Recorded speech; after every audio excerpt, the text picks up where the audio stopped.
والصلاة والسلام على أشرف الأنبياء وسيد المرسلين نبينا محمد وعلى آله وأصحابه أجمعين ثم أما بعد. يقول الله عز وجل: لا يحب الله الجهر بالسوء من القول إلا من ظلم وكان الله سميعا عليما.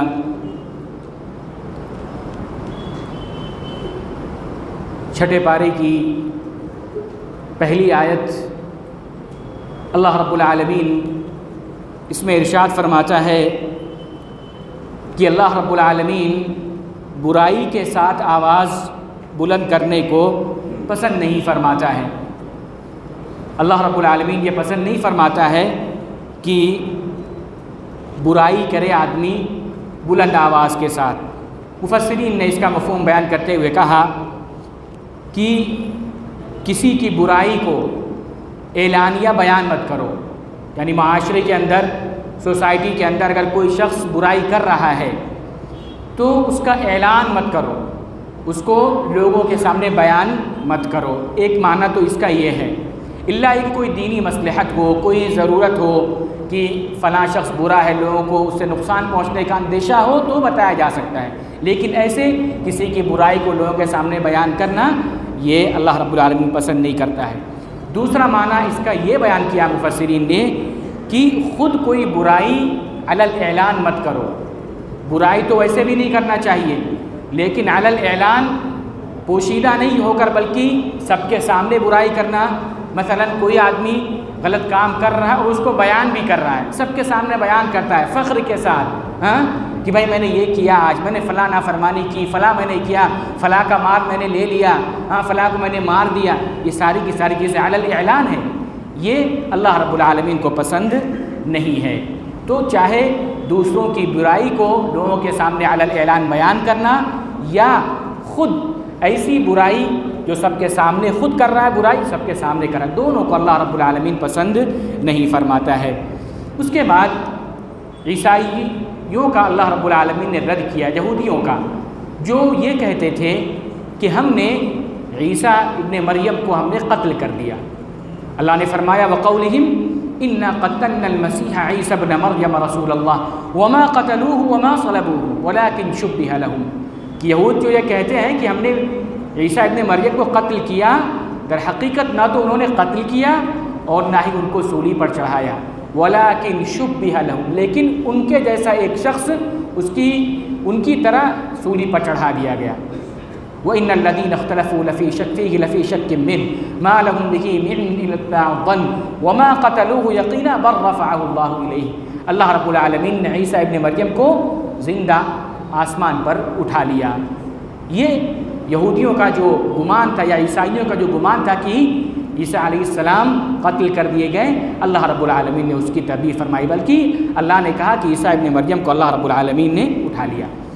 اس کے بعد معاشرے کے اندر، لوگوں کے اندر ایک بہت اہم چیز جو ہوتی ہے، یا برائی کہہ لیجئے، اللہ رب العالمین نے اس کا تذکرہ کیا کہ انسان کیا کرتا ہے، غلو کر جاتا ہے. غلو کیا ہے کہ کسی بھی چیز کو حد سے آگے بڑھا دینا. ہر چیز کی ایک لمٹ ہوتی ہے، ایک حد ہوتی ہے. حد سے آگے اگر کوئی چیز بڑھ جائے تو اس کو کہتے ہیں کہ آدمی نے غلو کر گیا. اللہ نے فرمایا: یا اہل الکتاب لا تغلوا فی دینکم، کہ اہل کتاب تم اپنے دین میں غلو مت کرو، یعنی کسی بھی چیز کو حد سے آگے مت بڑھاؤ. ولا تقولوا علی اللہ الا الحق، اور تم صرف اللہ رب العالمین کے سلسلے میں حق بات ہی کہو. یعنی غلو کیا مطلب؟ اہل کتاب کا غلو کیا تھا؟ انہوں نے کیا کیا تھا؟ عیسیٰ ابن مریم کو اللہ کے درجے پر بیٹھا دیا. یعنی انہوں نے یہ کہا کہ در حقیقت عیسیٰ ابن مریم الہ ہیں، معبود ہیں، یعنی جو پاور، جو اختیار اللہ رب العالمین کو ہے، سیم وہی عیسیٰ ابن مریم کو بھی ہے. تو یہ غلو ہوا. ایک مخلوق وہ خالق کیسے درجہ پا سکتی ہے؟ ایک بندہ ہے، وہ تو بندہ ہے، عاجز ہے، اور ایک اللہ رب العالمین ہے. تو انسان جب غلو کرتا ہے، حد سے تجاوز کرتا ہے، تو مخلوق کو خالق کے درجے پر پہنچا دیتا ہے. اسی لیے اللہ کے نبی علیہ الصلوۃ والسلام نے فرمایا کہ لا تطرونی کما اطرت النصارى عیسی ابن مریم، کہ تم لوگ مجھے حد سے آگے مت بڑھاؤ، جیسا کہ نصارہ نے عیسیٰ ابن مریم کے ساتھ کیا. یعنی کہ میرا جو حق ہے، میرا حق مجھ کو دو، لیکن مجھ کو حد سے آگے مت بڑھانا. اسی لیے اللہ کے نبی علیہ الصلوۃ والسلام نے بڑی تنبیہ فرمائی کہ عیسیٰ ابن مریم نصارہ نے جس طریقے سے ان کو بڑھا دیا اس طریقے سے میرے کو مت کرو۔ فإنما أنا عبد، میں کیا ہوں؟ اللہ کا ایک بندہ ہوں۔ فقولوا عبد اللہ ورسولہ، تو تم لوگ کیا کہو؟ صرف اللہ اور اس کا رسول کہو، یعنی عبودیت کے آگے مت بڑھاؤ، الوہیت کے درجے پر ہم کو مت لے کر جاؤ۔ اسی طریقے سے ہم دیکھتے ہیں آج کے مسلمانوں کے اندر بھی بہت سے لوگ اس غلو کا شکار ہیں، کسی پیر کے بارے میں، کسی بزرگ کے بارے میں، کسی اپنے ولی کے بارے میں بہت زیادہ مبالغہ کرتے ہیں، بہت زیادہ ان کو آگے بڑھا دیتے ہیں۔ بہت سے ہم واقعات سنتے ہیں کہ فلاں نے فلاں ایسی مافوق الفطرت چیزیں کی، فلاں یہ کر دی، فلاں وہ کر دی۔ یہ ساری چیزیں کیا ہیں؟ یہ حد سے آگے بڑھا دینا ہے، غلو کر دینا ہے۔ غلو کا انجام بہت برا ہوتا ہے۔ انسان محبت میں، عقیدت میں اپنے بزرگوں کو، اپنے ولیوں کو بڑھا کر کبھی کبھی ایسا ہوتا ہے کہ اللہ کے درجے پر فائز کر دیتا ہے، یعنی مانگنا، دعا کرنا، مناجات کرنا، یہ ساری چیزیں اللہ رب العالمین کے لیے ہونی چاہیے۔ لیکن جب آدمی غلو کرتا ہے، مبالغہ کرتا ہے، تو انہی سے مانگنا شروع کر دیتا ہے۔ کہیں قبر والے سے مانگ رہا ہے، کہیں زندہ ولی سے مانگ رہا ہے، کہیں مردے سے مانگ رہا ہے۔ یہ ساری کی ساری خرابیاں کیسے در آتی ہیں؟ اسی غلو کی وجہ سے در آتی ہیں کہ انسان مبالغہ کر بیٹھتا ہے، حد سے آگے بڑھا دیتا ہے۔ جب ہم نبی کو حد سے آگے نہیں بڑھا سکتے تو جائے کہ دوسری مخلوقات جو ہیں، ولی ہیں، بزرگ ہیں، پیر ہیں، ان کو کیسے بڑھا سکتے ہیں؟ تو اس سے مسلمانوں کو، ہر ایک کو اس سے کیا ہے؟ اجتناب کرنا چاہیے۔ اس کے بعد اللہ رب العالمین نے سورۃ المائدہ کی ابتدا میں یا ایھا الذین آمنوا اوفوا بالعقود، یعنی ابتدا میں اللہ رب العالمین نے اہل ایمان کو مخاطب کرتے ہوئے فرمایا کہ اے اہل ایمان، عقد کو پورا کیا کرو۔ کوئی کانٹریکٹ تمہارے درمیان ہو جائے، کوئی معاہدہ ہو جائے تو اس کو تم پورا کیا کرو۔ یہ معاہدہ کیسا بھی ہو سکتا ہے؟ معاہدہ اللہ اور بندے کے درمیان بھی ہو سکتا ہے، اور بندے اور بندے کے درمیان بھی ہو سکتا ہے۔ یعنی ہمارا اللہ سے کیا معاہدہ ہے؟ ہمارا معاہدہ یہی ہے کہ ہم اللہ کی عبادت کریں گے، ہم اللہ کی پرستش کریں گے، اللہ کے اوامر کی پابندی کریں گے، اللہ کے نواہی سے اجتناب کریں گے۔ یہ ہمارا اللہ کے درمیان معاہدہ ہے، لہذا ہمیں چاہیے کہ ہم اس کی بھی پاسداری کریں۔ یہ جو کانٹریکٹ ہے اس کی بھی ہم پاسداری۔ اور دوسری چیز، بندے بندے کے درمیان بھی ہوتا ہے، کوئی تجارتی معاملات ہوتے ہیں، لین دین ہوتے ہیں، قرض کی چیزیں ہوتی ہیں، کوئی وعدہ کرتا ہے، یہ ساری چیزیں بھی اللہ رب العالمین کہتا ہے کہ اس کو ضرور بھی ضرور پورا کیا کرو۔ اس کے بعد اللہ رب العالمین ایک اصول بیان فرماتا ہے کہ وَتَعَاوَنُوا عَلَى الْبِرِّ وَالتَّقْوَى وَلَا تَعَاوَنُوا عَلَى الْإِثْمِ وَالْعُدْوَانِ، کہ دیکھو جہاں بھی بھلائی کا کام ہو رہا ہو، نیکی کا کام ہو رہا ہو، بر کا کام ہو رہا ہو، خیر کا کام ہو رہا ہو، تقویٰ کا کام ہو رہا ہو، تو آپس میں کیا کرو؟ ایک دوسرے کا تعاون کرو، ایک دوسرے کی مدد کرو۔ وَلَا تَعَاوَنُوا عَلَى الْإِثْمِ وَالْعُدْوَانِ، اور گناہ کے کاموں میں، دشمنی کے کاموں میں، حسد تجاوز کرنے کے کاموں میں، برائی کے کاموں میں تم ایک دوسرے کی مدد مت کرو۔ کوئی بھی خیر کا کام، مسجد کا کام ہو، مدرسے کا کام ہو، اسی طریقے سے معاشرے میں کوئی یتیم ہے، بیوہ ہے، اس کی لوگ مل کر مدد کرنا چاہتے ہیں، تعاون کریں آپس میں ایک دوسرے کی۔ یہ بر کا کام ہے، خیر کا کام ہے، تقوی کا کام ہے، آپس میں ایک دوسرے پر تعاون کرنا چاہیے۔ اسی طریقے سے کوئی برائی کا کام ہے، اس سے پیچھے ہٹ جانا چاہیے۔ کوئی کسی پر ظلم کر رہا ہے، کسی کو ستا رہا ہے، اس کے میں ہم تعاون نہیں کریں۔ کوئی بھی برائی کا کام ہو، اسم کا کام ہو، برائی کا کام ہو، اس میں ہم کو تعاون نہیں کرنا ہے۔ اس کے بعد اللہ رب العالمین نے اس کے اندر بہت سارے حلال اور حرام کا تذکرہ فرمایا، اسی لیے سورۃ المائدہ کو سورۃ الحلال والحرام کہا جاتا ہے کہ اس میں اللہ رب العالمین نے بہت سے حلال امور کا اور حرام امور کا تذکرہ فرمایا۔ کھانا انسان کی بنیادی ضرورت ہے، کون سے کھانے حلال ہیں، کون سے کھانے حرام ہیں، اللہ رب العالمین نے پورا تذکرہ کیا۔ حرمت علیکم المیتۃ والدم، کہ تمہارے لیے مردار حرام ہے، دم یعنی خون تمہارے لیے حرام ہے، لحم الخنزیر سور کا گوشت حرام، اسی طریقے سے اور بھی بہت ساری چیزوں کا تذکرہ کہ یہ ساری چیزیں مسلمانوں کے لیے، اہل اسلام کے لیے جائز نہیں ہے۔ اس کے بعد اللہ رب العالمین نے اس دین کے بارے میں فرمایا الیوم اکملت لکم دینکم، کہ یہ ہمارا دین جو ہم کو ملا ہے اللہ رب العالمین کی جانب سے، یہ کامل ہے، مکمل ہے، اس میں کسی بھی زیادتی کی گنجائش نہیں ہے اور نہ ہی کمی کی گنجائش ہے۔ جتنا اللہ نے دیا، جتنا اللہ کے نبی علیہ الصلوۃ والسلام نے دیا، اسی پر عمل کرنا ہے، نہ تو اضافہ کرنا ہے نہ تو کم کرنا ہے۔ الیوم اکملت لکم دینکم واتممت علیکم نعمتی ورضیت لکم الاسلام دینا، اسلام کو بطور دین اللہ نے ہمارے لیے پسند فرمایا ہے۔ امام مالک کہتے ہیں کہ جو دین کے سلسلے میں جو ایجاد کرتے ہیں، بدعتیں ایجاد کرتے ہیں یا نئے نئے اعمال ایجاد کرتے ہیں، وہ امام مالک کہتے ہیں کہ وہ چیز جو سلف کے اندر موجود نہیں تھی اور ابھی لوگوں نے کر لیا، وہ دین نہیں ہو سکتی۔ یعنی جو دین اللہ کے نبی دے کر گئے، صحابہ کرام عمل کر کے گئے، سلف صالح نے جو عمل کر کے دکھایا وہی دین ہے، اس کے علاوہ کوئی دین نہیں ہو سکتا۔ آج مسلمانوں کے اندر دیکھیے بہت سارے لوگ نئی نئی بدعتیں ایجاد کر رہے ہیں، نئے نئے اعمال مختلف دن کی مناسبت سے، مہینوں کی مناسبت سے مختلف اعمال ایجاد کر لیں۔ ہمیں دیکھنا ہے کہ یہ چیز اللہ کے نبی نے کی کہ نہیں کی، صحابہ کرام نے کیا کہ نہیں کیا، سلف صالح نے کیا کہ نہیں کیا۔ اگر کیا تو ٹھیک ہے، وگرنہ پھر دین کے مکمل ہونے کا، کامل ہونے کا مطلب کیا رہ گیا؟ یعنی مکمل اسی وقت ہوتی ہے کوئی چیز میں داخل نہ کر دی جائے اور جو چیز اس کے اندر اس کو نکالا نہ جائے۔ لہذا انسانوں کو چاہیے، مسلمانوں کو چاہیے کہ اس دین کی تکمیل، کامل دین کے اندر مکمل طریقے سے اس پر عمل کریں، کوئی ایسی چیز اس کے اندر ایجاد نہ کریں کہ جس کو سلف صالح نے نہیں کیا ہے۔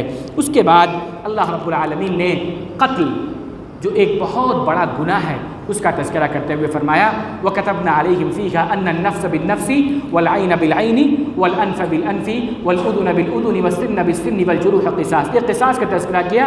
اس کے بعد مِنْ أَجْلِ ذَلِكَ كَتَبْنَا عَلَى بَنِي إِسْرَائِيلَ أَنَّهُ مَنْ قَتَلَ نَفْسًا بِغَيْرِ نَفْسٍ، ایک شخص کسی بے گناہ کو اگر قتل کر دیتا ہے، اس کو کوئی گناہ نہیں ہے، ایسے ہی قتل کر دیا، تو اللہ رب العالمین بیان فرماتا ہے من قتل نفسا بغیر نفس او فساد فی الارض فکأنما قتل الناس جميعا، کہ اگر ایک آدمی کو قتل کر دیا تو اس نے گویا کہ پوری انسانیت کو قتل کر دیا۔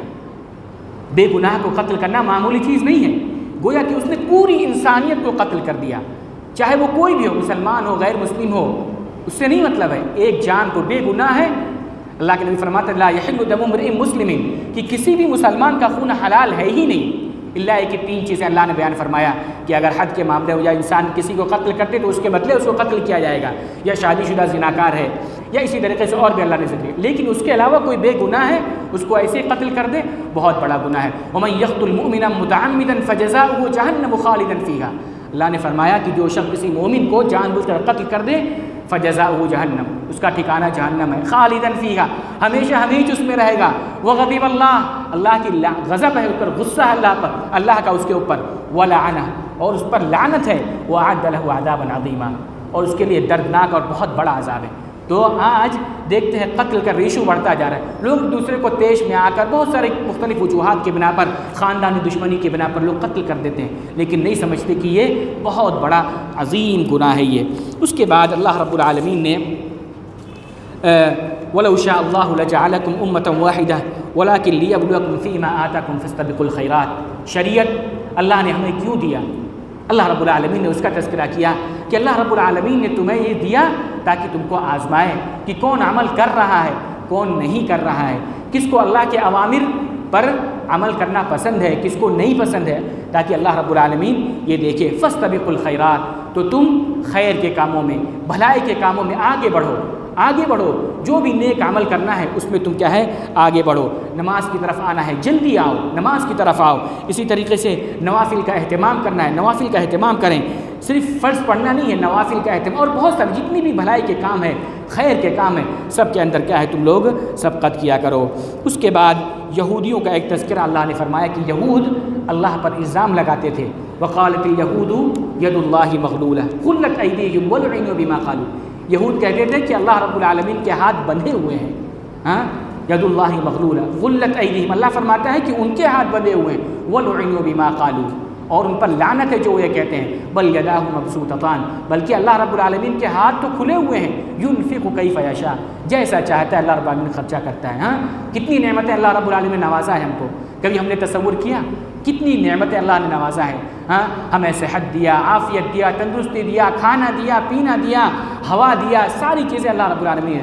وآتاکم من کل ما سألتموہ وإن تعدوا نعمت اللہ لا تحصوها، ہر چیز جو تم نے مانگا تم کو دیا، اگر تم اللہ کی نعمتوں کا شمار کرنا چاہو نہیں شمار کر سکتے، لا تحصوها، تو یہ یہود جو کہتے ہیں کہ اللہ کے ہاتھ بندھے ہوئے اللہ خرچ نہیں کرتا، ان کا یہ دعویٰ باطل ہے۔ اس کے بعد اخیر میں اللہ رب العالمین فرماتا ہے یا ایھا الرسول بلغ ما انزل الیک من ربک، اے رسول جو کچھ اللہ نے تم پر نازل کیا اس کی تبلیغ کر دو، وَإِن لَّمْ تَفْعَلْ فَمَا بَلَّغْتَ رِسَالَتَهُ، اور اگر تم نے ایسا نہیں کیا تو آپ نے رسالت کی تبلیغ نہیں کی۔ پھر اللہ نے فرمایا کہ جو شخص تبلیغ کرتا ہے، اللہ کے دین کو پہنچاتا ہے، وَاللَّهُ يَعْصِمُكَ مِنَ النَّاسِ، اللہ اس کی حفاظت کی ذمہ داری لیتا ہے۔ ان اللہ لا يهدي القوم الكافرین، یعنی تبلیغ کرے انسان تو اللہ رب العالمین اس کے بچانے کی ذمہ داری لے لیتا ہے۔ واللہ یعصمک من الناس۔ اس کے بعد آخر میں اللہ رب العالمین فرماتا ہے لعن الذین کفروا من بنی اسرائیل علی لسان داؤد وعیسی ابن مریم ذلک بما عصوا وکانوا یعتدون۔ آج معاشرے میں جو برائیاں پھیلی ہوئی ہیں، انسان اگر اس کو نہ روکے، لوگوں کو برائی کرنے سے نہ روکے تو اس کا انجام اللہ فرماتا ہے لعن الذین کفروا، کافروں پر لعنت کی گئی، علی لسان داؤد علیہ السلام کی زبانی، عیسیٰ ابن مریم کی زبانی۔ کیوں؟ ذالک بما عصوا وکانوا یعتدون کانوا لا یتناہون عن منکر فعلوا، وہ لوگ آپس میں جب منکر کو دیکھتے تھے، برائی کو دیکھتے تھے، برائیاں ہو رہی ہیں تو وہ لوگ منع نہیں کرتے تھے، ان کا یہ جرم تھا۔ اللہ رب العالمین نے نبی انبیاء کی زبانی ان پر لعنت کی، کہ اس کا مطلب یہ ہوا کہ اگر ہم معاشرے میں برائی دیکھتے ہیں، اس کو نہیں روکنے کی کوشش کرتے ہیں، اس کو نہیں منع کرنے کی کوشش کرتے ہیں، تو ہم بھی اس کے مستحق ہو سکتے ہیں۔ ہماری دعائیں قبول کیوں نہیں ہوتی؟ دعائیں قبول نہ ہونے کا ایک سبب یہ بھی ہے کہ برائیاں ہوتے رہتی ہیں، ہم اس کو منع نہیں کرتے ہیں۔ لہذا ہمیں چاہیے کہ امر بالمعروف نہی عن المنکر، اس کے جو فریضہ ہے اس کو ہم اپنی استطاعت کے مطابق، اپنی حسب استطاعت اس کو ادا کرتے رہیں، تاکہ اللہ رب العالمین کی لعنت اور اس کے عذاب سے ہم محفوظ رکھیں۔ اللہ رب العالمین ہمیں کہی ہوئی باتوں پر عمل کرنے کی توفیق نصیب فرمائے۔ وآخر دعوانا الحمدللہ رب العالمین۔ اور جو اعلان کیا تھا ایک مدرسے کے تعاون کے سلسلے میں، آپ لوگ اس میں تعاون بھی کریں، وہ بھائی یاد دہانی کے لیے مجھ سے کہہ رہے تھے، تو آپ لوگ اس میں زیادہ تعاون کریں۔ اللہ رب العالمین آپ کے تعاون کو قبول فرمائے۔